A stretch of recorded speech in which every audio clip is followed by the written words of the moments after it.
Cut చేస్తా నేను cut చేస్తా పని ముంత నాన్న కేక్ చెరగొడుతున్నా జెల్లీ కేక్ చేయి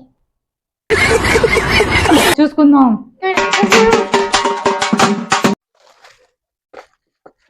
నేను కట్ చేస్తా నేను కట్ చేస్తా పని ముంత నేనేస్తా నేను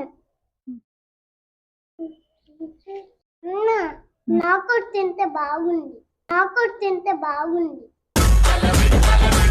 మా ఓడి కోరిక మేరకు ఈ జస్ట్ చెల్లి కేక్ అయితే స్టార్ట్ చేశాను. ఇంకా చేయలేదనుకో నన్ను జావ కొట్టేస్తున్నాడు. ఫస్ట్ అయితే స్టవ్ మీద కొన్ని నీళ్లు పెట్టుకోవాలి. క్వాంటిటీ ఎంత అనేది వాళ్ళ ప్యాకెట్ మీద ఇచ్చారు. వీడియో ఎడిటింగ్ చేసేటప్పుడు ఆ క్వాంటిటీ ఎంతో మరచితిని. వేడి వాటర్ లో మీరు పక్కన పెట్టుకున్న జెల్లీ పౌడర్ కూడా అయితే వేసేస్తే మీ జెల్లీ మిక్స్ అయితే రెడీ అయిపోతుంది. తర్వాత మీ అందమైన చేతులతో మీ ఇంట్లో ఉన్న అందమైన 2 బౌల్స్ లో అయితే మిక్స్ చేసేసి ఫ్రిడ్జ్ లో 1 గంట పాటు పడేసేయండి అనమాట. ఆ తర్వాత టొట్టడాయి మన జెల్లీ అయితే రెడీ అయిపోయింది. ఫైనల్లీ టేస్ట్ మాత్రం అరిపిచ్చేసింది. మీరు కూడా తప్పకుండా ట్రై చేసేయచ్చు.